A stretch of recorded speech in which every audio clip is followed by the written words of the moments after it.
Hi, Naomi Suzanne from Naomi's Home Health, helping educate you on how to heal your body naturally and improve your health with natural ways, getting to the root cause.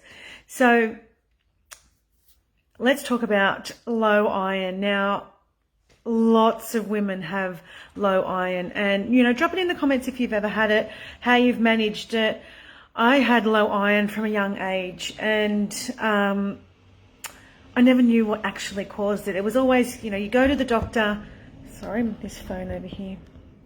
You go to the doctor and they tell you to take an iron supplement, or if you've got chronically low iron or anemia, they'll get you an iron injection.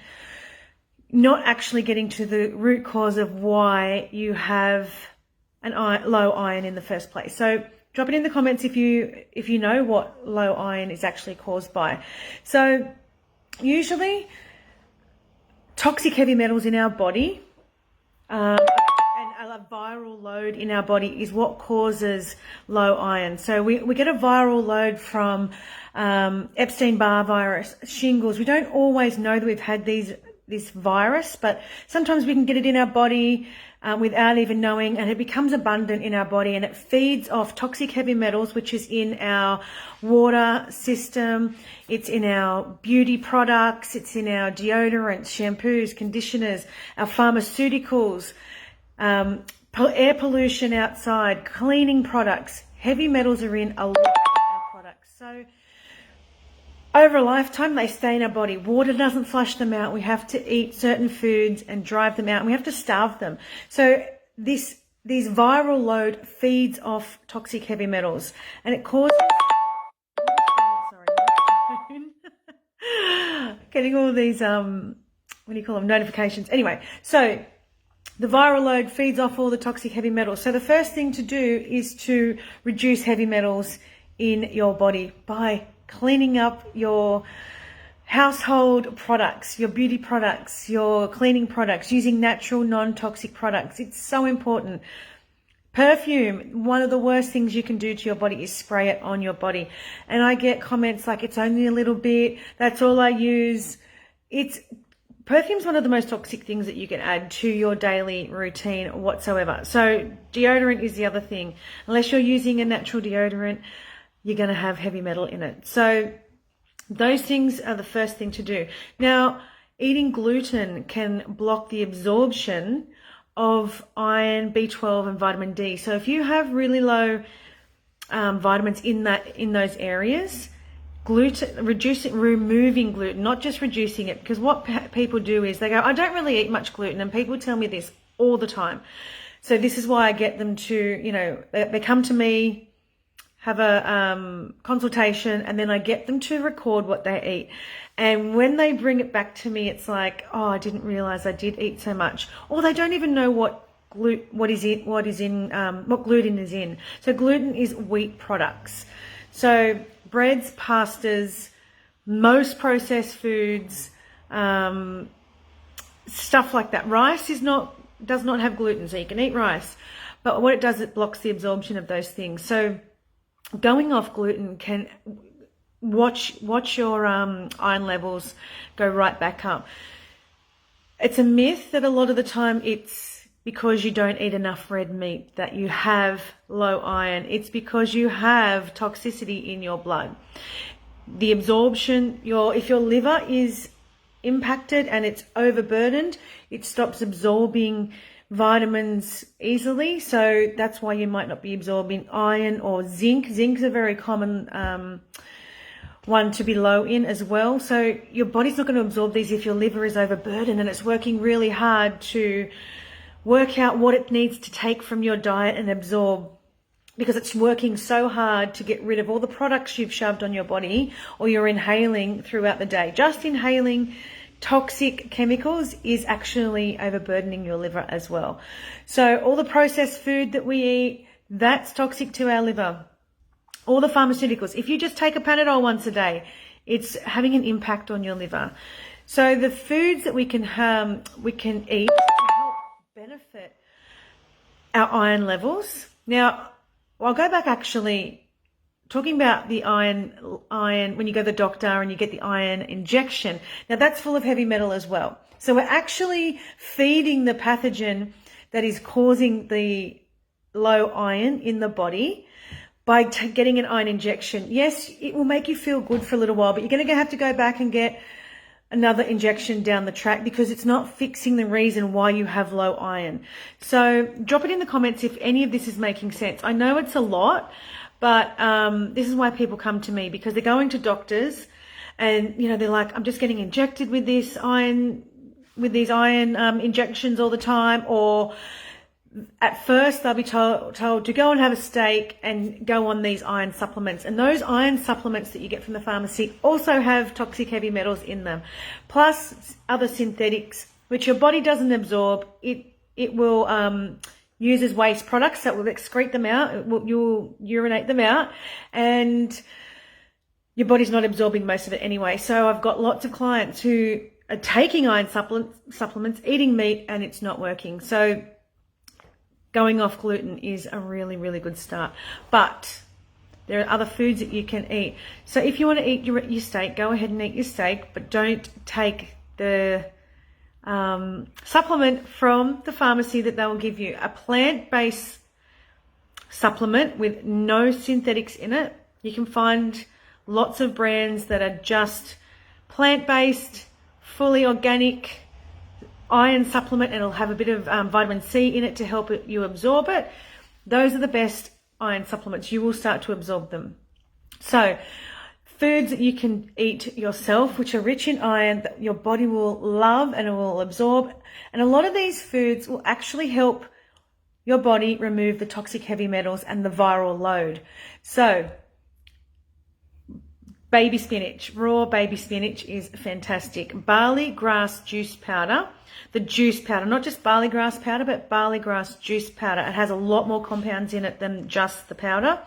Parsley and coriander, they will help get rid of the toxic heavy metals, but they are rich in iron as well. You've got cherries, strawberries, oranges, pumpkin seeds, squash, potatoes with the skin on. What else have we got? Any sort of leafy greens, really, really good. Broccoli. Also, yeah, any sort of herbs that are going to help remove those toxic heavy metals. But drinking herbal tea also is really good. So you've got raspberry leaf and nettle leaf. They are really high in iron. So having 2 of those a day. Now, when I drink tea, I just drink one or two sort of herbs in my tea. I don't get a tea that's got 10 different herbs in it, because when you have, you know, your spoonful of the herbal tea, you're only getting a little bit of each herb. So it's not really able to do what it needs to do for your body. So does any of this make sense? I'd love to hear from you. Tell me where you're coming in from as well. I like to see how far across the world I reach with these videos, but I will upload them to YouTube at some point as well. So you'll be able to go onto my YouTube channel at Naomi's Home Health and see all the replays of all the videos that I do. But those are some tips, building up your iron, why your iron might be low. You know, it's about getting to the root cause. And if you're going to keep taking that injection, you're actually feeding the pathogen that is causing the low iron. So you're going to have to continually take that injection. One thing I didn't mention was, how do you know if you've got low iron, or what is going to drive you to go to the doctor to get a blood test to see if you've got low iron? So the symptoms of low iron are extreme tiredness. And it's not like tired where you haven't slept. It's physically, heavy body, really tired, brain fog, confusion, sort of poor memory, you know, that heavy brain that you get, not from lack of sleep, even worse, like when you just can't remember stuff, you just can't focus and concentrate. Irritated eyes, dry eyes, red, scratchy sort of eyes. You've got dry skin as well, which is, sorry, I hate it when I get a phone call when I'm on. Dry skin, yeah, I've just completely lost my train of thought from that phone call. Sorry. Yeah, those are some of the symptoms that you can look out for. Oh, heavy periods can be part of the reason, or can cause the low iron, but also your low iron can be causing the heavy period. This is because of the viral load in the body. So that's going to put your hormones out. It's going to affect the liver. Once the liver's affected, the hormones can go out. Sorry, I'm all over the place. I'm just trying to fit in as much information for you as I can. And if I don't write down, say this, I get lost. So yeah, those are some of the indications where you could have low iron, but go and get it checked, get a blood test, and then start working on it yourself, because there are so many ways that you can do it, and you will be able to do it yourself without having to get that injection all the time. It's not good for you. It's not going to benefit you in the long run. You need to actually address the issue, and there are so many ways you can do it by eating really good foods, adding some plant-based supplements, and having a few herbal teas a day. It's really simple. Burdock root is really good as well. You can juice it, you can have it in a tea. That's a really good way of upping your iron levels as well. So go and have a look at those things. Plant-based iron supplements, no metal-based sort of iron supplements that you get. Nothing cheap. What you get is what you pay for. So if you're going and getting cheap, nasty supplements, you're wasting your money. You're probably urinating most of it out anyway, and your body's not absorbing it. You may feel better from a few from the supplements, but in the long run, you're going to have to continually take all these iron supplements, and it's going to cost you a fortune, and it could make you feel worse in the long run. So I do know that, I've had clients who are going to the doctor, they're taking their iron supplements, and the iron's lower when they go back. So that could be because you're feeding that pathogen. Lots of reasons, but I'm here to help you. If jump on and have a consultation with me, and we can go through some of the things that are going on in your body. If you just want to be healthier and you want to learn how to create longevity in your wellness, you want to live longer, you want to feel better, you want to have more energy, you want to sleep better, there's natural ways that you can do it without adding medication, which is going to cause more problems in the long run, and it's going to cost you a fortune.